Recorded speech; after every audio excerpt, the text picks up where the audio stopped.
Thanks for tuning in once again on a Friday night as we talk college hoops. We've got the big game coming up in about half hour in Wisconsin between the Wisconsin Badgers and Michigan State Spartans. So another good Friday night tilt, and then wall to wall big game action on Saturday. We still have a few weeks to go before March Madness. And as usual, we're going to talk about not only some futures, as you can see on the board there, that we've added to our portfolio, but we're going to get into some of the big games coming up tomorrow that we want you to zero in on. And we're also going to get a special from Jim Feist that you might want to take advantage of. I suggest you do, but we'll get into that in just another minute or two. First, I want to start with this Wisconsin-Michigan State game, because that's going to tip off momentarily if you're watching live. If not, if you're watching it on Saturday morning, then hopefully we pick the winner, because we are going to go with Wisconsin in this one. But I want to start, first of all, with the fact that we have Wisconsin here on our future board. And the reason we do is because in the beginning of the season, they were a team that I looked at and felt, matter of fact, let me see what my notes were. My preseason notes on Wisconsin. Let's see. I said about them, I said dangerous sleeper tourney team. That's how I put Wisconsin. And, early on in the season, nothing like was really happening, as far as non-conference games, things of that nature. And then all of a sudden, boom, they had that big win over Michigan in Michigan, the only team still to this date that has beaten Michigan in Michigan. And I really thought going into the game, the last time out against Illinois, that was going to – that game, I think it was 10.5 the spread was. That Michigan win, and Illinois coming off the Michigan – State loss, and how many times have we talked about this, is that all of these teams can go through little slides, 2-game streaks, 3-game streaks, and so forth, because there's so much competition out there. And so even though Illinois had put a really nice run together, they lost to Michigan State in overtime. Tough loss, could have won. Nothing wrong with that loss, but they did lose. And so when that kind of stops, like a streak like that kind of stops, even if it's 4, 5, 10, whatever the streak is, then you do feel maybe there's an opportunity, not all the time, but maybe there's an opportunity to jump on that.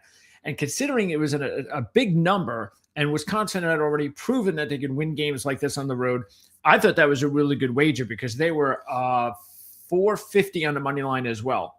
So I capitalized on that earlier in the week, and that cemented it for me. Soon as they won that game, I went right to the board, the future board, and put money on them. So this was just a few days ago. I was able to do that. And I looked today, and the odds haven't changed at all since their win against Illinois.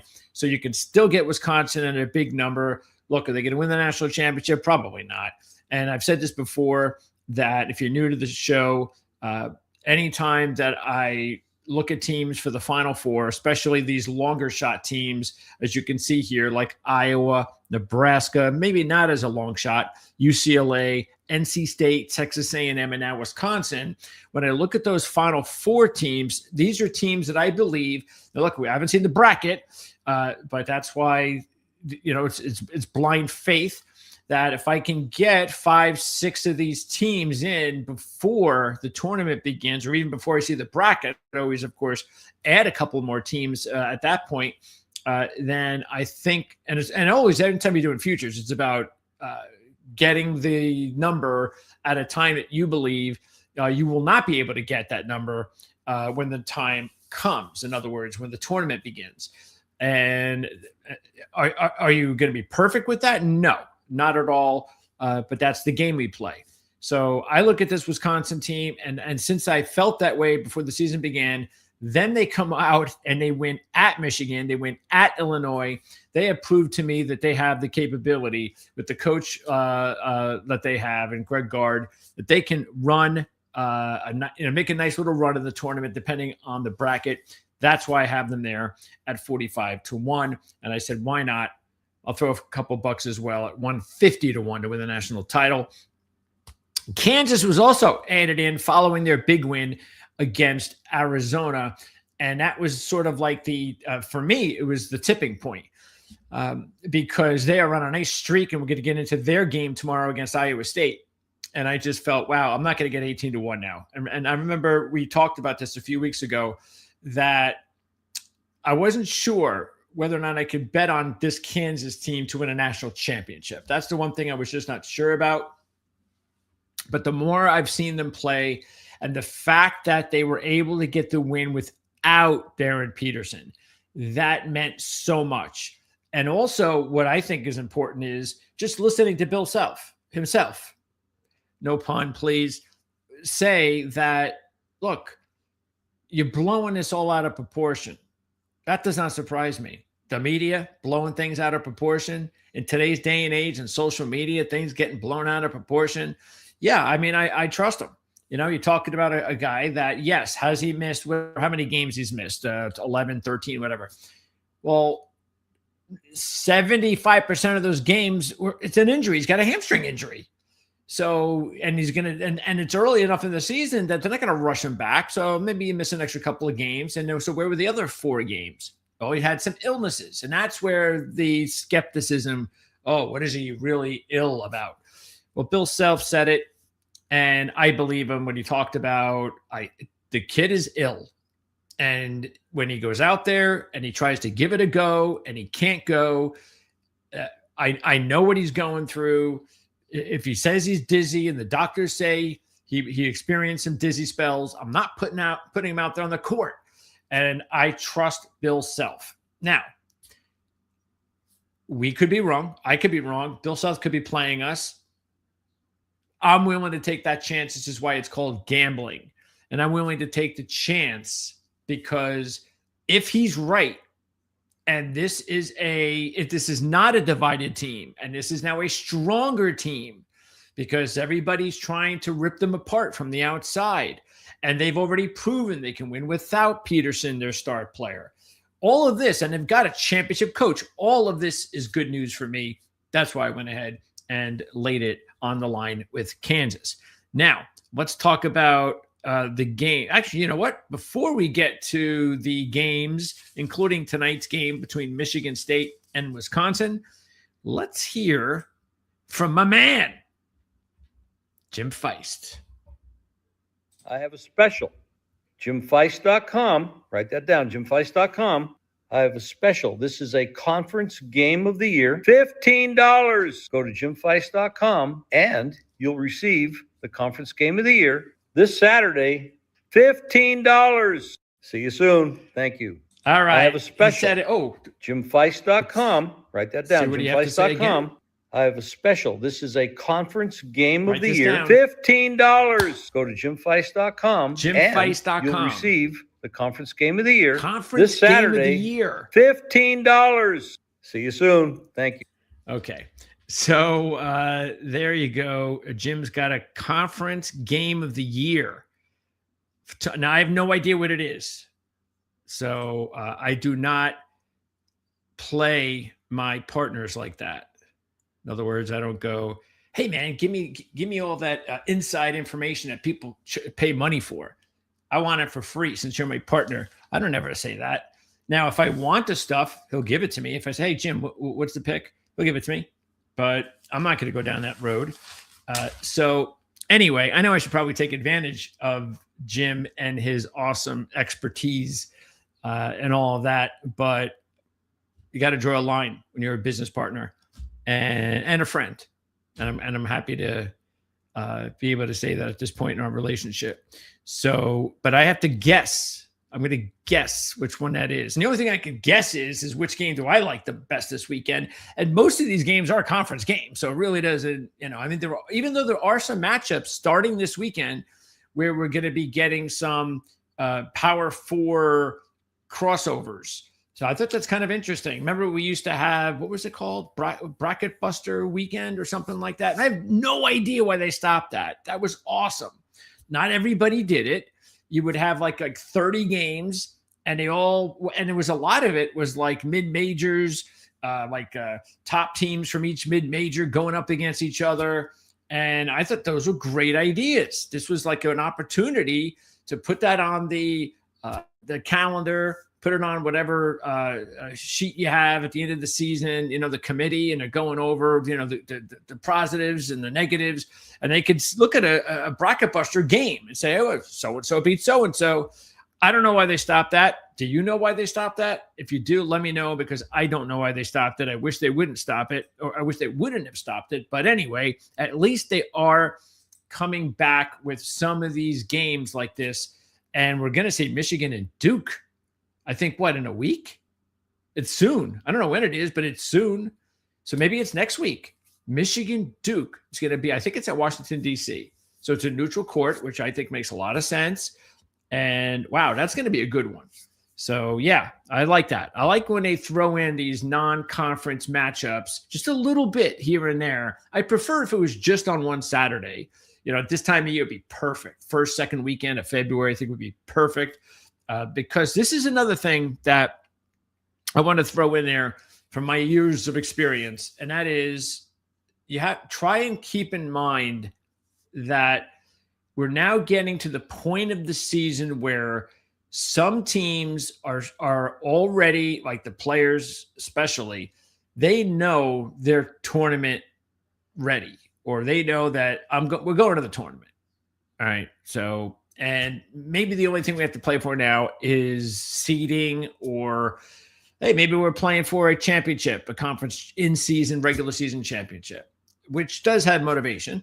But there are a lot of teams that are just kind of, we might be able to win the conference, but we're in that that area where we might be able to win the conference, but at least we know we're going to the tournament. And there are a lot of teams like that. And I think you have to watch out for that now. This is the time of year to watch out for that. Watch out for the really good teams that are basically, they're not playing for much. Sure, you could say, well, there's only so many games in the season. Everybody should play, everybody should be playing every game. We all know that's not the case. So look, these are student athletes. So it's not like they just go home, get up, go to practice, go home, get up, play a game. No, these guys still, there's a lot that they have to do as far as schooling, exams, girlfriends. There's a lot going on for kids at that age. So don't think that at this point in the season, with all these other things going on in one's life, that they might just say, maybe not so important for the next week or two. So it's just something to keep in mind. On the other hand, I would be looking at teams that are desperate for wins. So if you have a team that you like and you think that, I think when it's all said and done, I think they're going to make the tournament, and you like them. And that's a team that you maybe you want to wager on when the bracket comes out. And that's a team maybe that you think could make a run to the Final Four. Well, then by all means, take them. Look at a situation where, hey, they're getting 5, they're getting 2-1 on the money line, and I know they're desperate for a win. I know it's important for them to just keep stacking wins. And what I mean by desperate for wins doesn't mean necessarily that, they don't win this game, they're in serious trouble of making the dance. It's that they just need to keep winning. They're a good team. They're going to go to the tournament more than likely, as long as they don't have like some sort of really 5 or 6 game losing streak at the worst time of year. So that sort of thing I'd keep an eye on.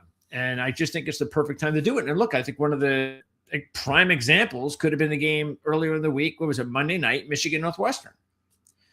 Come on. What does Michigan have to play for right now?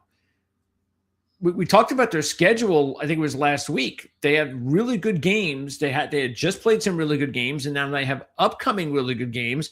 So like the one of those games that they don't really have to compete with is Northwestern.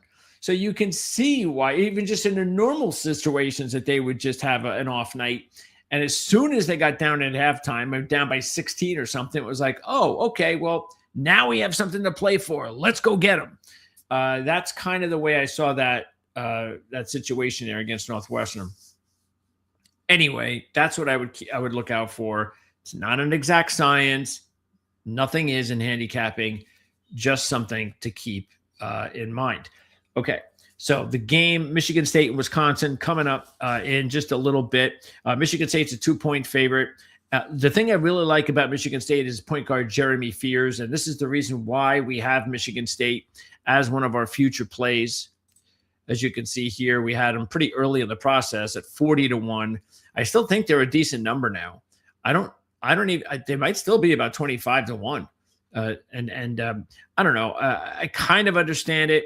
Tom Izzo teams, even though he's a national championship coach, the fact is I just don't think that there's a lot of faith in Big Ten basketball come tournament time. And that includes, of course, Michigan State and Tom Izzo, and they just haven't made the type of runs lately into the Final Four that they had in the past. But I really believe that this is a dangerous team, maybe as dangerous that he's had in years, and that player is the biggest reason. We all know that when you get to the tournament, that guard play is really what, when you're talking about specific positions on the court, you've got to have star talent at the guard spots in college basketball, including if you can have one as a floor general. That's exactly what Michigan State has. And you just saw it the other night in both big games against Michigan and Illinois. He went off, had huge games. What did he have? 31 against Michigan. He had 26 against Illinois with 15 assists. He was a monster in that game. He's controlling the ball, of course. So once you get down to the last 5 minutes of a really tight game, he is going to be in control of that game. And that's what I want to see if I am wagering on action. I want to have money on a player like Fears. I don't want to be betting against him come tournament time. So Michigan State, they did have that win against Illinois, almost went to 3 straight losses. So again, that wouldn't have been a big surprise. It wouldn't have meant anything if that would have happened. That was last Saturday. But it did go to overtime, and they pulled it out. Wisconsin, meanwhile, they had their big win over Illinois. So both of these teams coming off of wins against Illinois. Wisconsin has now won 8 of their last 10 games. Back-to-back overtimes, by the way. Both wins. They won at Indiana and then won at Illinois. So pretty impressive to win back-to-back overtime games on the road.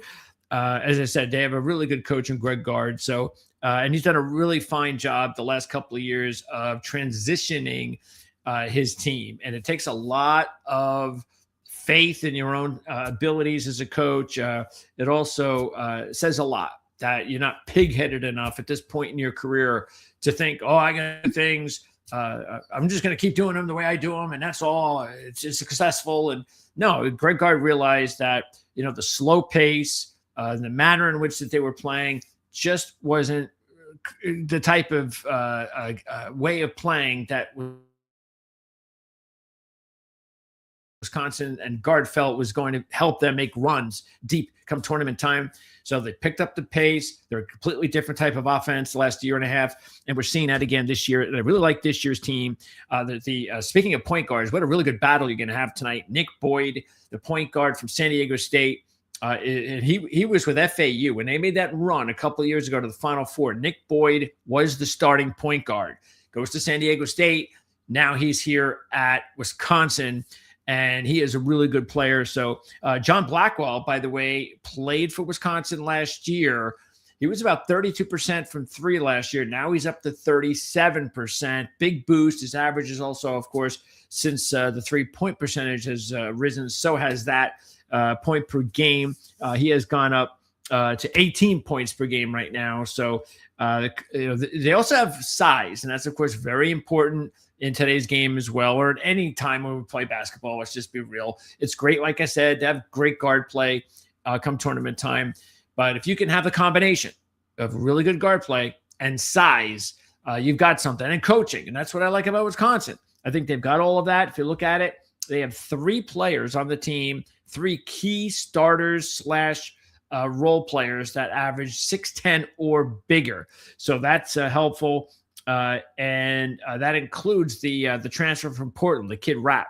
So, look, this is going to be a good game, I think, tonight. You got two teams playing good basketball at this time of year. Another reason I like Wisconsin tonight, again, I go into the tournament and all that, but sort of like what I was saying before, is I just think I think they really feel, even though they've got those two marquee wins and know they're going to the tournament, they're a few games behind Michigan State in the standings. So they're sort of like, hey, we got some more work to do than they do. I don't really think that really matters, but I'll take every little percentage I can get when you're talking about who you think is the way to go, which way to go. And I think Wisconsin is the way to go tonight. And I think it'll be a good one nonetheless. And another thing that works out for Wisconsin is they have beaten Michigan State 3 of the last 4 times they've played them. Okay, now that's the game tonight. Now we move over to, let's move back over to our picks, our total picks. So here they are. And tomorrow afternoon, you have Clemson and Duke, and also Kansas. Those are the 2 earlier games. And Cameron, Duke is a pretty big favorite. No big surprise. They're 12.5. But I think, look, I've said this several times before. Brad Brownell is a very underrated coach. And I think the big reason is, he hasn't had the big Final Four run, championship run, that sort of thing. And I doubt he's going to do that this year. I do think it's possible. But the thing that I think holds them back is they do not have that one go-to guy. They're a very balanced team. There's a lot of balanced scoring, and they're a veteran team as well. They have 8 players that average between 5 and 11 points a game. That's it. I don't think they have one player that averages over 12 points a game on the team. Now, what I like in this matchup is Clemson, the last 3. Now, they played once the last 3 years. So they're going to be, basically, they're a once-a-year matchup. And in the last 3 years, Clemson has won 2 of the 3 straight up, covering all 3. And all 3 decided at 8 or less. Matter of fact, the 8-point winner came from Clemson. So Clemson has really had Duke's number the last few years. Again, this is going 3 years now. This will be the 4th year if they can do that. And this is a big number, 12.5. And for Duke, it looks like Patrick Ngongba is not going to be available for maybe another week or 2 with a wrist injury. So you're talking about the top big man on the team for Duke who got injured, wrist injury against North Carolina. So he could be out another week or 2. That's the way it sounds right now. But look, I think this is going to be potentially, because I can't, it's one of these games that I don't really enjoy the process of taking teams going to Duke. And when I do, there's got to be a good reason. And I think these reasons are good enough. Again, you're missing one of your top players. This team has done really well against you. The matchup has worked for you the last several years. And throw in the fact that Clemson, look, they're also, they are a team right now. I don't have the numbers here, but the fact is, the only negative I have for Clemson coming in here is that they did lose their last game against Virginia Tech. Now, they've lost twice in the last, several weeks. One to Virginia Tech and one to NC State, both at home. But I'm not surprised by that. What surprises me is just how well they played all season. And what do they have? They have 20 wins. They're a 25 team. So, look, if they were in the Big Ten, maybe even the Big 12, maybe they'd have 16 wins. I get it. This is the ACC, but Duke's in the ACC too. So I'm taking Clemson in the 13 in this one, and we'll see if the Tigers can hang with them. Also early, you got the Kansas game. And this one, this spread, I think may just be about what you're hearing in the media. That there's a lot of noise in the media, and Kansas is coming off a monumental win because it was undefeated Arizona. So they're going to come down a little bit from reality. Then there's noise off the court. and they got to go on the road, take on a Cyclone team that hasn't lost at home yet. And there's revenge for Iowa State. Kansas beat Iowa State by 21 points as a 3-point home dog on January 13th. So you would think revenge, noise, letdown. I get it. But 7 points. So here's the deal. Kansas has won 8 straight, covering 7 of the last 8. They're 16-8 against the spread on the season. That's one of the best spread marks in all of college basketball. They beat a team by 21 points as a dog just a month ago. And now they're playing that same team and they're getting 7. Okay. So I think there's way too much. I don't know. It's one of those things where I think, sometimes I think the line is overthinking. That's how I'm looking at it. Doesn't mean Iowa State can't get their revenge. Kansas can't have a letdown, and Iowa State goes ahead and blitzes Kansas. Of course that could happen. But I am just going to take, as always, the law of averages here. I've got a better spread team. I've got a team that's now showing no respect with this. I got a team also where we could see Peterson in the game. That's another thing. He could play in the game. And they've already proven they can play without him. I just think it's a big spread, and I'm willing to take advantage of that. I'll also throw a few bucks on the money line because, hey, I can get a money line play here of probably 240, maybe something like that. So I'll take that, maybe 3-1 even. Look, I like Iowa State. I've mentioned that before, especially early on this season. Take a look at the futures here, and you don't see them. Okay. The reason you don't see them, because what's their number now? Let me see. Let me see if I can get that. I don't know if they're down yet, because one of the things that I've said, they were a team that I said, hold on a second, let me get it. I liked them, but I didn't like the number. I did not like the future number. And I was hoping to sort of like get a break with the number similar to what happened to Kansas. All right, let's see. Why are we not getting? Come on, where are the futures on this thing? I really hate this like new look of. I like using the DraftKings because it makes things a lot easier but all of a sudden they've made it very busy with all sorts of weird stuff. Let me put the game lines in here. That'll do it. Yeah, I don't know. Anyway, here's the deal as far as the futures are concerned. And that is that I just wish I could get them. Let me see if I could pop that up because I'd really like to have the future. Yeah, you know what? At this time, it's almost 8 o'clock. I'm not going to get the futures unless I can get it here on DraftKings because they'll always post the futures even when the games start. My sports books won't do that. Actually, you know what? One of them might. I have a few of them I use, and Bet Online might do it. So let's see if I can get the future here. And the reason that, I think I've been seeing 12, a lot of 12. Maybe you'd get 14, but I just haven't been in a situation yet where I'm like, you know what? Okay, I think I've got myself where Kansas is, just like I mentioned, and now I'm going to jump on them. All right, here we go. So, here it is.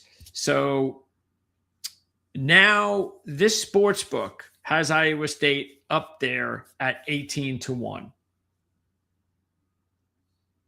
So the question I have myself is, should I take Iowa State right now? And I'm going to say no. All right, I'm going to say no. Now, here's why. I like the number. It's right where I want it, but I just took Kansas at 18-1. The reason I'm going to say no is because I do not believe, based on what I've seen so far this year, that the line is going to go drastically down just because they beat Kansas. I just don't think that's going to happen. So, oh, wait a second. It's right there, right in the middle of it is. I did take Iowa State. Wow. You people were probably going, it's right there, dude. So, yeah, it is right there. So, you see, I did take him at 18-1. All right. I'm glad I got them at 18-1 now. So that's what I'm saying. I didn't want to take him until I had that sort of number, and I'm glad I took him. But I'll say this for you guys: if you haven't taken, because this is why I also have these communications like this, because you guys don't have what I have. So what I would say is this: if you're thinking about Iowa State, do not take Iowa State right now. Because what I want to see is I want to see them win, and the reason I want to see them win is because the main reason is because of their schedule. Iowa State has not really had a very tough schedule. They've had a decent non-conference slate, nothing really tough, but just okay, average. But so far, the regular season has not really been very tough. And because of that, look, they just lost to TCU on the road in their last game. And I know it's only their third loss, but let me see if I can pop it up here somewhere.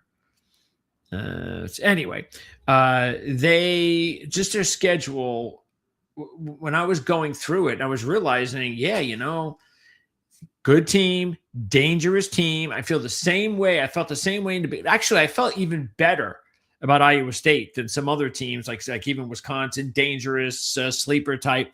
I actually felt preseason Iowa State was a championship sleeper type team, not a tournament sleeper, but a championship sleeper. So I did feel that way when the season began. Unfortunately, we just haven't had enough proof in my mind, but we've got more than enough time to figure that out. That's why I didn't want them most of the season. I saw their odds were just way too low. Once I saw it hit 18, then obviously I took them.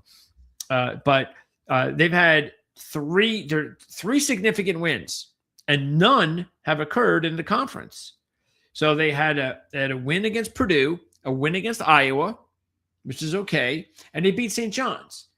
But again, when you beat St. John's earlier in the year, they weren't anywhere near as good as they are now. So, which was the problem with St. John's early on. But look, I like them. I wouldn't have taken them if I didn't. I think they can make a nice run. They can make a Final Four run out of no doubt in my mind. They could do that, which puts them in a championship contender mode. But I really need to see proof now at this stage, because they have to start playing tougher teams. That's why I was going to look at their schedule, but we need to move on. The fact is they've got to, because they just haven't played a tough enough conference schedule yet. So maybe this is the beginning, and we'll start seeing them matched up against some better teams. But what I like, one of the things I like about them is the fact that they have, similar to the reason I like Michigan State a lot, is they came back with three top players from last year. And that is so hard in college basketball nowadays, which really sucks that I have to say that. But it's the case. I mean, you came back with Milan Momcilovic, who averages 18 points a game and over 50% from three. Jefferson averages 17 points per game, and Lipsy, the point guard, 13, 5 assists, and over 2 steals a game. So they got the point guard play, and the 2 forwards up front, including Momcilovic. So, he's one of the best shooters in all of college basketball, and that does help big time when you are in a tournament one-and-done atmosphere. So, again, I just think this is a nice situation for Kansas. It's a disrespectful spread, and look, I think one of the things that you could look at, like I said before, is Kansas knows they're going to the tournament. They've already beaten Iowa State, so maybe this is just going to be the situation they take off. Okay, all of that is true. All of that is possible. Just like I said last week with the Utah State game against Wyoming, all of it's possible, and maybe it happens. But I'm not a favorite here. I'm a dog, and what that also means is, I said, just now I could also put some money on the money line. So I like these types of wagers in these situations when I'm in the dog roll. Kentucky and Florida is not on this list, but I want to mention this because I'm going to take a stab at Kentucky on the money line because they're a hit or miss team right now. They're on a nice little streak, though. They've won 6 out of 7. During this streak of 6 out of 7, they have swept Tennessee, and they won on the road against Arkansas and no, that's right. They had the Arkansas and of course the Tennessee sweep. And during that 6 out of 7 with those nice 3 wins, they got blown out against Vandy on the road. Florida, meanwhile, is on their best run of the year. You know how much we like them. We went all over them a few weeks back against Vandy, and all of a sudden, since then, it's been all Florida. Vandy's gone the opposite way. Even though Vandy is still going to be a good tournament team, that's going to be there. But they just kind of they remember they were like 2-1 at the time, close to even money to win the SEC. This was like 3 weeks ago.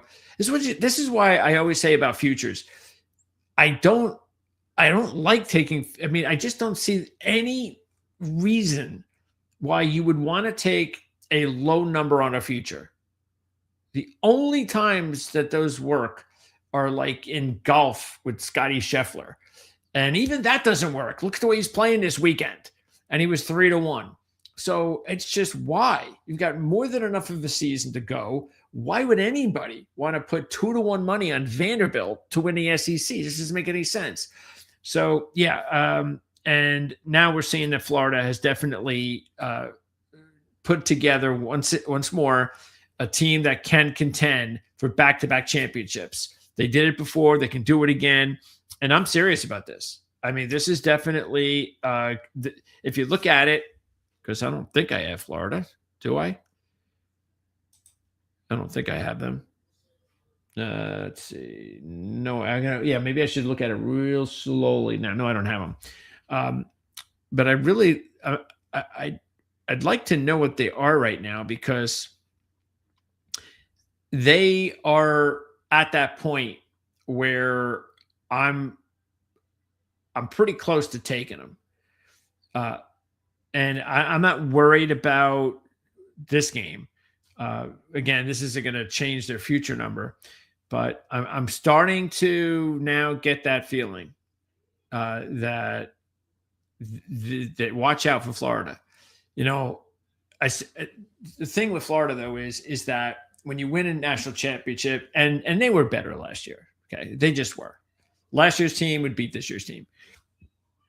But what I like about this year's team is they have size. Talked about the size. They got Thomas Howe and Alex Condon. So they got size. And then they also got that Chinalu kid who's doing an 11 points, 11 rebounds a game. And then they've got the guards. They got the Princeton kid, the Princeton Xavier Lee. And they also got Boogie Flan from Arkansas. They got the 2 transfer guards. So they've got size. They got guard play. I really like that kid Lee. So I'm starting to really like this team more and more. They've won 9 out of 10 straight up and against the spread. Kentucky, meanwhile, they've won 8 out of 9. But they've also beaten Florida 6 out of 7. So hopefully I did that before. If I did, I meant against Florida. But again, 8 out of 9 streak for Kentucky, winning 8 out of 9. So it's almost similar to Florida's streak, which is 9 out of 10. But that's just straight up for Kentucky, not ATS. And then Kentucky, though, has won 6 out of 7 against Florida. So they've had a good matchup with the Gators. And they're getting, again, pretty good number. But because I like Florida and the streak they're on, and I could see them blowing out Kentucky the way Vandy blew them out, I could also see Kentucky making this a game. And that's why I said I'm not going to bother with the line, but I'm going to throw a few bucks on the money line just in case. Probably even do like a parlay or something because it's a 3:00 game, and I like some other games at night.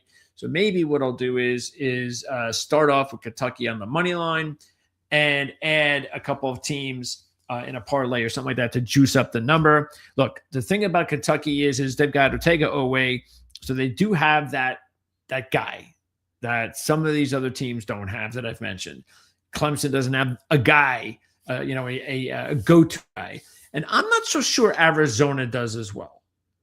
I know there's talent there. Don't get me wrong. There's talent there. I just don't know if it's like, oh, man, this is the guy that has to get the ball. That's the guy. I don't know they have that. Their top two players are freshmen. And while they're five-star freshmen and they're very talented and they're good players, I don't know. But Oweh is the guy. And so also, speaking of Florida, the Aberdeen kid won a national championship with Florida, is a key guy for Kentucky.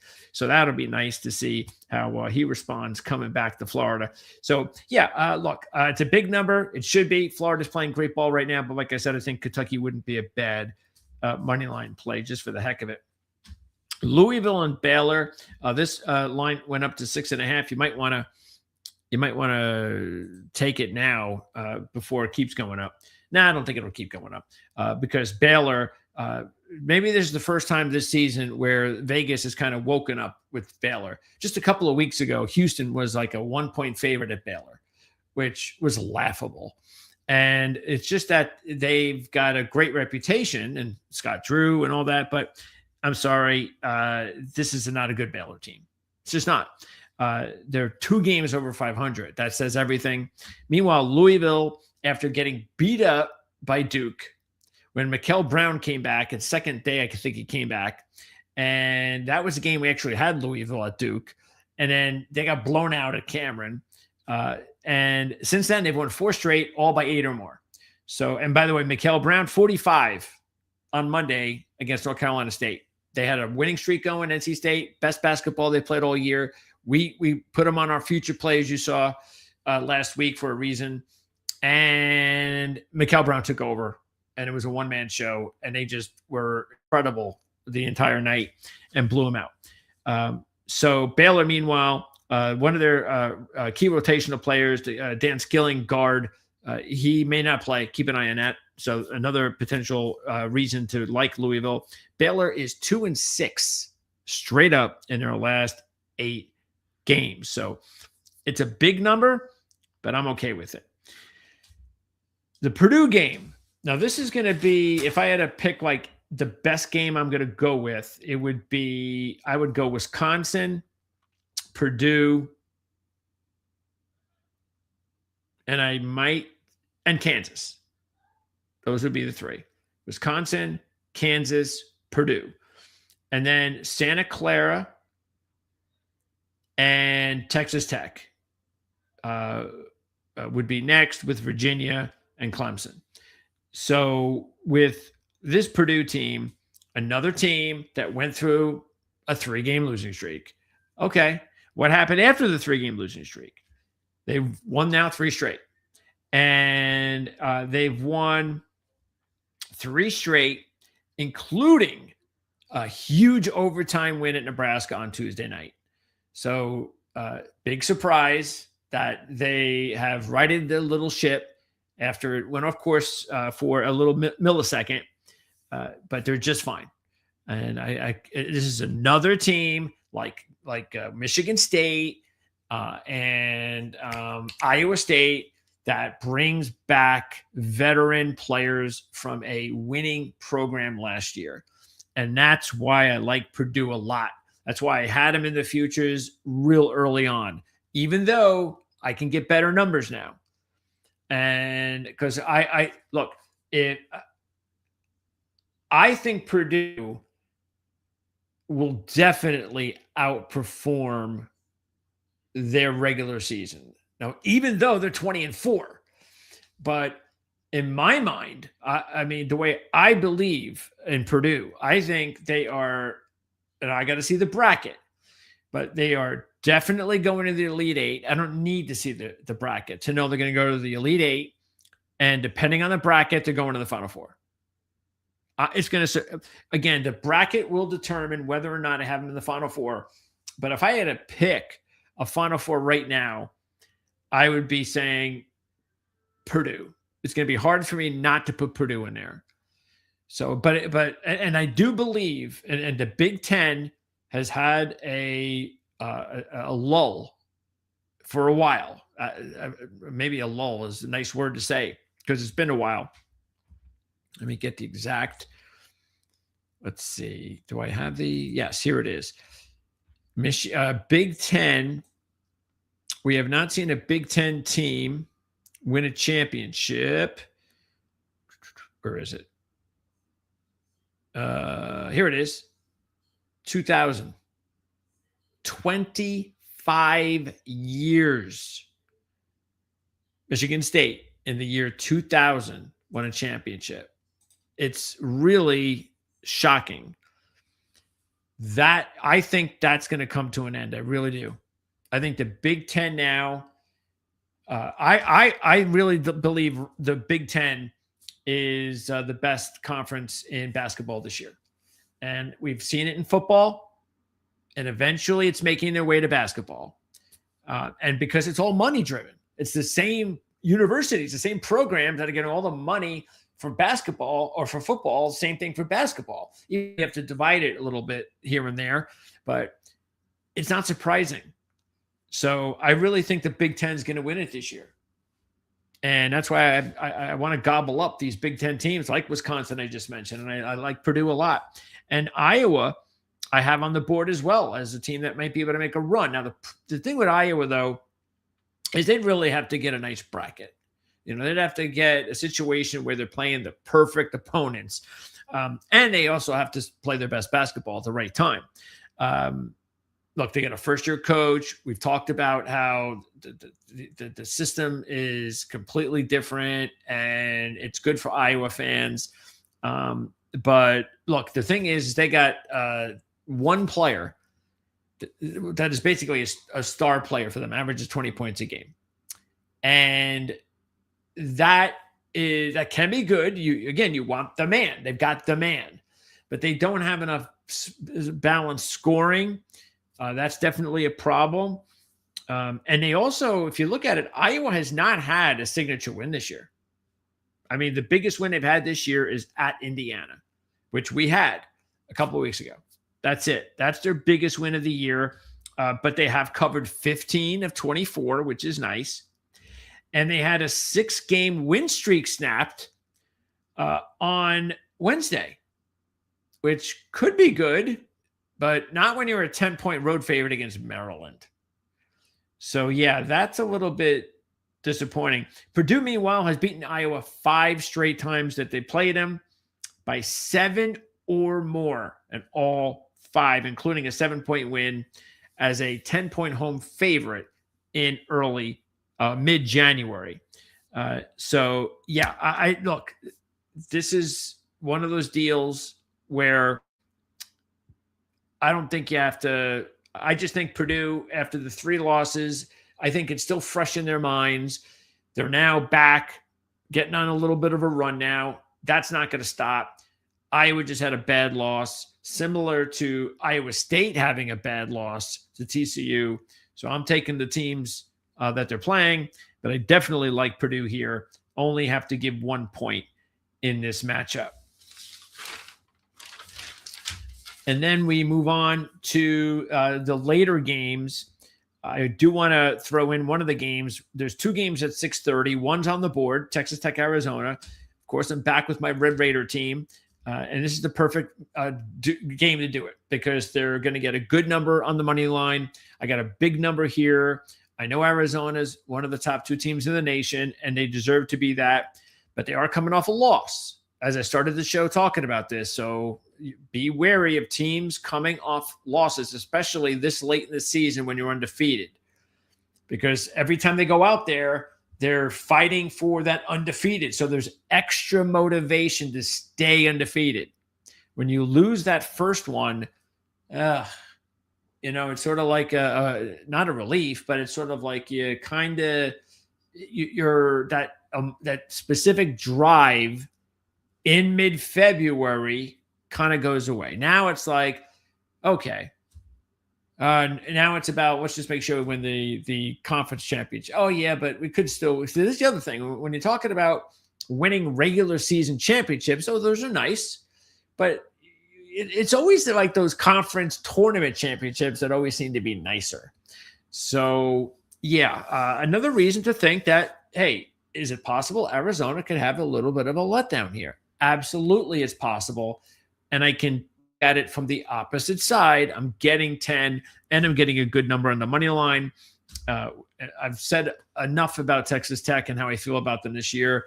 But look, I'd love it if they can pull off another win like this. This would just validate what I feel about Texas Tech as a potential Final Four team. Nice little Final Four sleeper team. As I mentioned, Arizona, their two leading scorers are freshmen, a couple of five-star kids. But the problem I have with Arizona, I've said this before, not in this game, but long-term, and why I might not pick them for the Final Four. I know there's a lot of people who are probably going to put Michigan and Arizona in the Final Four and then the other two games, because I'm sure they'll be on this opposite side. They'll probably be in a situation where they won't play each other until the final. I get that. And who knows? I'll look at the brackets. Possible. I just might go with Arizona. But if they're in a bracket with a couple of the teams that are in my futures, I'm probably going to go against them because they're together kind of for the first time. I know a lot of other teams are, but a lot of other teams aren't supposed to go to the Final Four. They're locks to make the Final Four. And they're being led by freshmen. That's a lot of pressure on freshmen. Coach hasn't been there before to the Final Four. So I think there's look, see, the problem I'm looking at Arizona is I think they might be a better regular season team than a tournament team. That's just the way I feel. 6 players average over 9 points a game. That's really, really impressive. Nobody, though, just sticks out like I've said.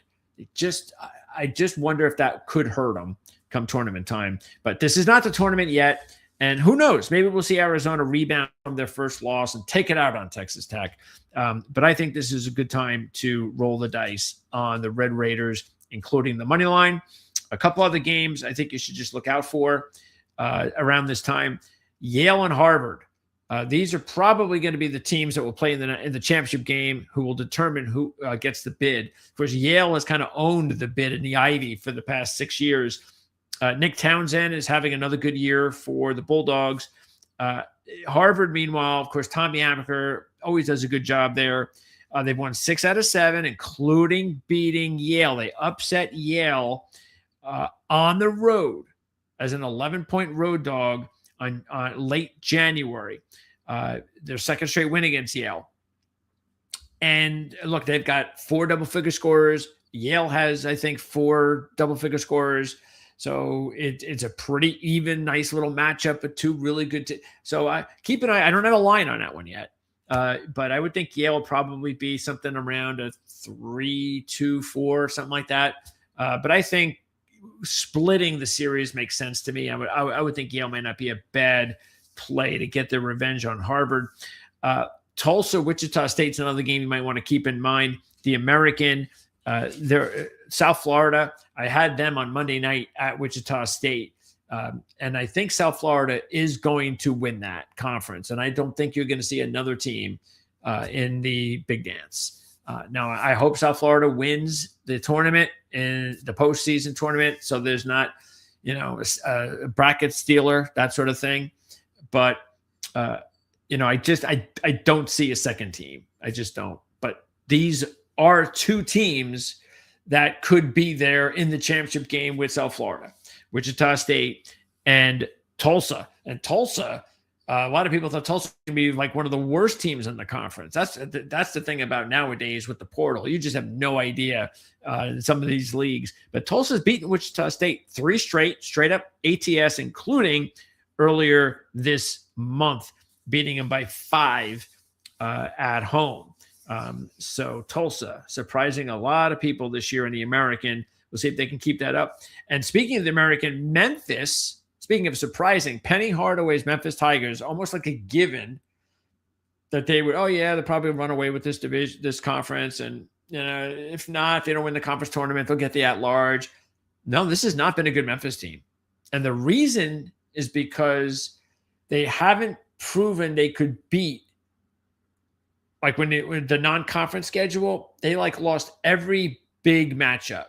So they've got like no wins on their ledger against any of the big teams they play. Now, they've played twice as many big games than anybody else in the American, which is why their record is the way it is. Like if they had Tulsa's record schedule, well, Memphis would probably be, I don't know, 18-6.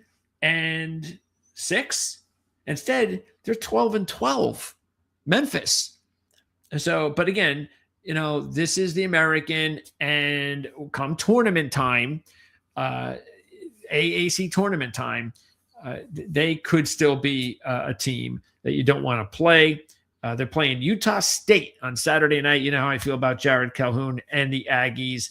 So I just think that line, I don't know what the line is, but I think it'll probably be too big for me to take Utah State. I wouldn't take him anyway, unless the line was really small, because they're 2-7 against the spread in the last 9, including the disappointing short win against Memphis that we talked about, Wyoming that we talked about last week. Virginia and Ohio State is also on our board. They're a 4.5-point favorite in that one. I was looking at the bracket predictions and so forth that come around, and I just was like, why is Ohio State in the tournament? As much as I like the Big Ten, what has Ohio State done? Ohio State's best wins of the year are against UCLA and USC. All Ohio State has done is just beat weak non-conference teams and beat the mid to lower division teams in the Big Ten. That's all they've done. I don't understand how that gets them in the tournament. And they're 10-14 against the spread, which is proof that they're not living up to whatever we expect them to. So they're 3-3 in their last 6. This is one of those situations, though, that you do have to watch of what I said earlier, because Ohio State really needs this. Virginia does not. They're 21-3. They are better than Ohio State. But Ohio State's at home. They really need the win. In Virginia, do they? But I look at this because this is a non-conference game differently. So I'm looking at this as, well, you're representing the ACC. You don't want to be going to Ohio State because so it's not like they're playing like a middle of the, like if they were playing like Cal, a team with a good record, but nothing resume. I could easily see a letdown situation here, but I don't know. This is Ohio State still. You don't play this type of matchup very often. And this is a way to, back up your ACC brethren. And that's why I'm going to go with Virginia. Now, look, I could be wrong. And Ohio State beats Virginia because Virginia decided not to play. But if Virginia comes to play, they're the better team. And I'm going to go ahead and take them in this spot. The one thing that I am definitely concerned with would be the numbers. So I'm going to take them. I'm taking them, but I would do the money line. This is like a perfect spot for me to take.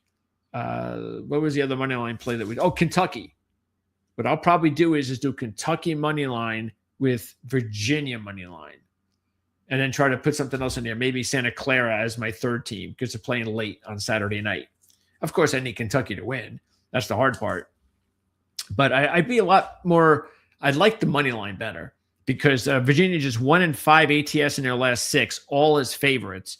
And if I don't get the opportunity because Virginia is a dog during the week, keep in mind, if Virginia's a dog, they have won all 4 this year in that role. Okay. So keep that in mind for future reference. The Cavs they have won 10 of the last 11, only losing to North Carolina during that stretch. Wins at Louisville, at NC State, and at SMU. 3 of the better teams in the ACC. And that's why I'm not worried about them being on the road here. Okay. Before we get to my final game, a couple more. Auburn, Arkansas. Huge game for Auburn. I mean, they have just fallen apart. They were 14-7 a couple weeks ago. All right, 14-7, we'll be okay. They're 14-10. They're on a 3-game losing streak. They're no gimme to make the tournament. So this is definitely a situation where Auburn better come to play. And they will. I mean, they have to. They got no other choice. So they are now, they've beaten Arkansas 3 straight, including a 22-point win this year. They beat them last month as a 1-point home favorite. So maybe this is not a good thing for Auburn, because Arkansas is like, well, I mean, yeah, we're a tournament team. We're going to go there. Yes, we're one of those teams. But, hey, sort of like Iowa State, it's possible. Now they get a revenge opportunity. So you do have to keep that in mind. Now, I'm not picking this game, though, because I just – both teams – as much as I definitely prefer Arkansas, they're a better team. There's no doubt about that. They're a better team than Auburn. I'm still waiting for me to get behind Arkansas come tournament time, because I know it's there. I know they're capable of making a deep run. But I just haven't been impressed enough so far this season to feel that I'm going to do it come tournament time, fill in that bracket and keep moving them in round after round. So I'm not at that point yet. By the way, Arkansas has won 5 out of 6, including a blowout home win against Vandy not too long ago. So they're playing good ball right now. And if they can get revenge on Auburn gets deeper in trouble. Another game that is important in the Mountain West tonight is Saturday night, Nevada at San Diego State. San Diego State's won 11 of 13. Their only losses during that stretch at Utah State and at Grand Canyon by a combined total of just 6 points. So, look, keep saying it, Mountain West. I mean, we've got another week, so I should update it. I believe now it's San Diego State, Utah State. Well, in order, Utah State first, San Diego State second, New Mexico third. Those are your tournament teams. And then you've got Nevada, Grand Canyon, Boise. And unfortunately, right now, I'm not seeing it. I'm not seeing it for any of those teams. So Mountain West is looking right now like we might have 3 teams: San Diego State, Utah State, and New Mexico. That's what I'm looking at right now. San Diego State has won 3 straight up and against the spread against Nevada, including a win earlier this year at Nevada. This was last month. So they're on a roll. They've handled Nevada recently. And Nevada has played 3 other similar top teams, because Boise is with, I actually think it's Nevada, Grand Canyon, and Boise. I might put Boise third out of that second group. But you got the top 3 I mentioned, and then the next 3, and they're part of it. Boise State. Nevada has lost to Boise State on the road in overtime, New Mexico by 7 on the road, Utah State on the road by 9. So when they have to go on the road and play these step up in competition, they have not been able to do that. But if Nevada is going to get in the tournament, they must start coming up with big wins. And this is one of those situations that is a must if they want to do it. I just don't know if they can. The line will probably be pretty big. I don't know what it is, meaning I could see the line being somewhere around 5 to 7.5 or something like that. And then the final game on our ledger here is Santa Clara and Gonzaga. I've mentioned Santa Clara before. I did that. I think we talked about it before the first matchup with Gonzaga. I might have also talked about it before the St. Mary's win. Actually, I think I just talked about it in the Gonzaga, and I referenced keep an eye on that, because with their schedule, and they didn't have like a big non-conference schedule, they needed to win a minimum of one of the 4 matchups, or have to do 2. Probably 2, minimum 1. Meaning you play Gonzaga twice, St. Mary's twice. You got to get 1 out of those 4. But if you get 2 out of the 4 going into the tournament, now you're in decent shape. And you know what? This game tomorrow night could be it. This could be the biggest game Santa Clara's played at home, and I don't know, maybe ever. I don't know their history. Let's see. When was the last time Santa Clara made the tournament? Let's see if I have that here. Santa Clara has not been to the big dance since 1996. Okay, 30 years. 30. So that's how big this game is. They did go on to beat St. Mary's. They did cover the game against Gonzaga. The one in Gonzaga, they were a 16-point dog. They actually, by halftime, that game was tight. And then even a little bit into the second half. And then Gonzaga, by like the 12-minute mark, just ran away with them. But Santa Clara made sure to cover, which was nice. Then, about a week or so later, they at home beat St. Mary's, which was huge. Now they're at home, and they were 4-point dog, 3.5-point dog here. And check this out. They're 2-3 straight up, 4-1 against the spread the last 5 times they played Gonzaga. Okay? So that's not bad. And they also are in a 9-game winning streak since the Gonzaga loss. So that's how big this game is for Santa Clara. And again, Braden Huff out for Gonzaga. So you have to take advantage when one of the top 2 players is out. And he's still going to be out a while. You know, they're hoping to have him back by March. And because they're not winning a national championship. They're not even going to a Final Four run without him, without Braden Huff. And Gonzaga did what they seem to always do every year. They lost to Portland. What was it? When was it? 2 weeks ago. They lost to Portland as a 22-point road favorite.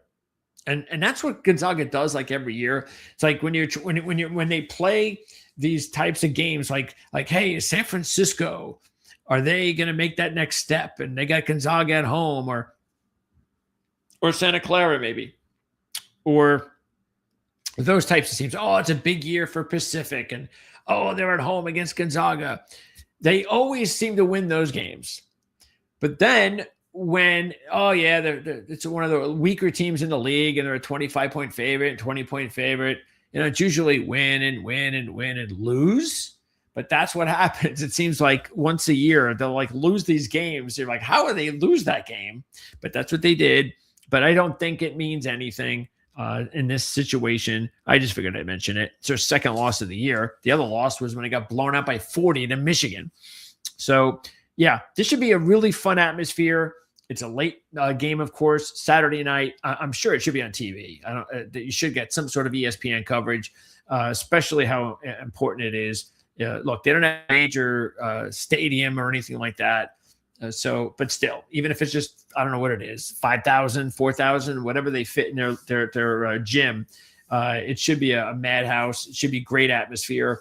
And we'll see. I really do believe, honestly, because they only have like 5 games left the rest of the season, that unless they wind up losing 2 more games to bad teams in the WCC. Okay, let's say they win 4 of the last 5 after this, and their only loss is to St. Mary's. If they beat Gonzaga tomorrow night, they are in the tournament. That's how big this game is. So I think that's why it's worth taking Santa Clara and the 4 points.